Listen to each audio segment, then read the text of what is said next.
சுயம்புவாக தோன்றிய முருகன். மாமரத்தின் வேரிலிருந்து நீர் வரும் அதிசயம். முனிவர்கள் காலத்துல தபோவனமாக இருந்த மாவுற்று என்ற இடத்தில் உள்ள வேலப்பர் கோயிலை பத்தி தான் இன்னைக்கு நம்ம பார்க்க போறோம். இங்கு பளியர் இன மக்கள் வாழ்ந்து வந்தாங்க. அவங்க கிழங்கு பயிர் செஞ்சு விவசாயம் பண்ணிட்டு வாழ்ந்துட்டு இருந்தாங்க.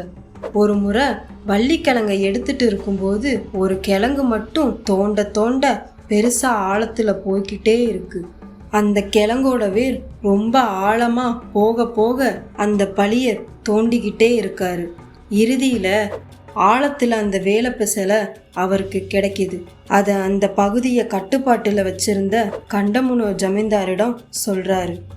அவரோட முயற்சியில தான் இந்த கோயில் கட்டப்பட்டிருக்கு. இந்த கோயிலோட ஸ்தல விருட்சமான ஒரு பழைய மாமரம் ஒன்று இருக்கு. அந்த மாமரத்தோட வேர்ல இருந்து இன்னைக்கும் வற்றாத ஜீவ நதியா நீர் வந்துக்கிட்டே இருக்கு. அந்த நீர் மிகவும் சக்தி வாய்ந்த தீர்த்தமாகவும் நோய்களை தீர்க்கக்கூடிய மருந்தாகவும் கருதப்படுது. இந்த மாவூற்றானது சிவபெருமான் சடாமுடியிலிருந்து வந்தது.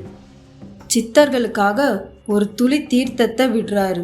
அந்த துளி ஊற்றாக மாறி நாளடைவுல பெரிய தெப்ப குளமாக பெருகிறது. அதில் தீர்த்தமாடினால் அனைத்து பாவங்களும் நீங்கும்னு சொல்றாங்க.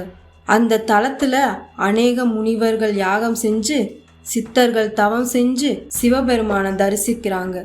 சிவபெருமான் மகாலிங்க மூர்த்தியாக அவங்களுக்கு காட்சி கொடுக்கிறாரு என்று கோரக்கர் தன் அருளிய கோரக்கர் மலைவாகடம் என்ற நூலில் குறிப்பிட்டுள்ளார். இவ்வளவு சிறப்பு வாய்ந்த இந்த கோயில் தேனி மாவட்டம் ஆண்டிப்பட்டியிலிருந்து 15 கிலோமீட்டர் தொலைவில் தெப்பம்பட்டி சிற்றூரில் அமைந்துள்ளது. மதுரையிலிருந்து 79 கிலோமீட்டர் தொலைவிலும் தேனியிலிருந்து 39 கிலோமீட்டர் தொலைவிலும் உள்ளது. நீங்க இந்த கோயிலுக்கு போயிருக்கீங்களான்னு எனக்கு கமெண்ட்ல சொல்லுங்க.